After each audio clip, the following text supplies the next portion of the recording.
Welcome to Manisha रसोई खजाना। आज आम बनैबा लाल मांस रेसिपी। तो चलतु आज आम प्रस्तुत करवा।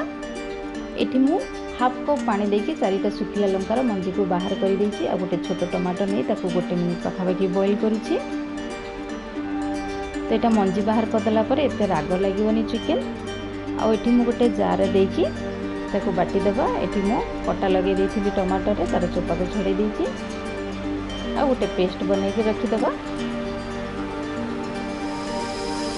आ गोटे कड़ाई रे मुझे तेल देकी गोटे बड़ साइज रो पियाज को फ्राई कर देछि। तो ये आम मीडियम फ्लेम रे पियाज को भलसे फ्राई कर देबा। ये मु पियाज को छाणी देछि। पियाज भलसे फ्राई होइथिला। आ गोटे पेस्ट बनै देछि। आदको आम रखिदेबा। तो गोटे कड़ाई रे 4 टेबल स्पून पाखापाखि सोरिष तेल देकी गरम करदेबा। आ से गोटे तेजपत्र, गोटे डालचीन, गोटे गुजराती देकी ताको भलसे गरम करदेबा। आ से मु मैरिनेट करी रखिथिली चिकेन को सेटा को भी देदेबा। आ से स्वाद अनुसार लूण देदेबा।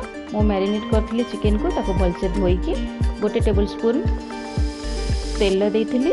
आ गोटे टेबल स्पून कागज लेंबू देइथिली। आउ हाफ टेबल स्पून हलदी देकी मैरिनेट करी रखी देइथिली 20 मिनिट पाखापाखि।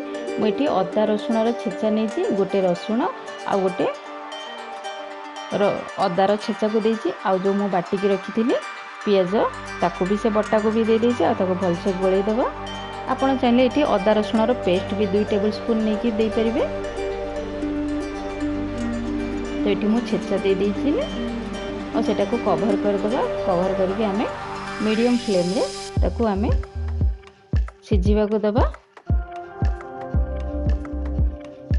तो ये आमर पाखापाखि सिझी आसिलानी चिकेन। एटी मु 10 मिनिट पाखापाखि मीडियम फ्लेम रे रखी देइथिली चिकेन को।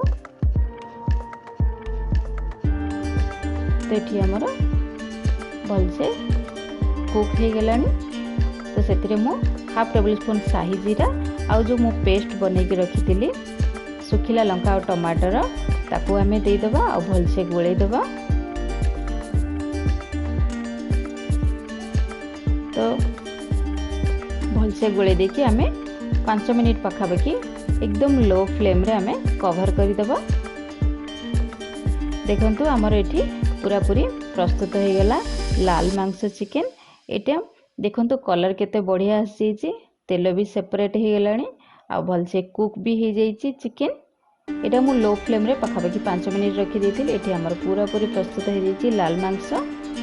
तो यहाँ आपण निश्चय ट्राए करेंगे घरे। आ मो सहित भी कमेंट बॉक्स रे शेयर करेंगे। यहाँ आपण आराम से भात, रुटी, परोटा रे आपण एंजॉय करि परिबे।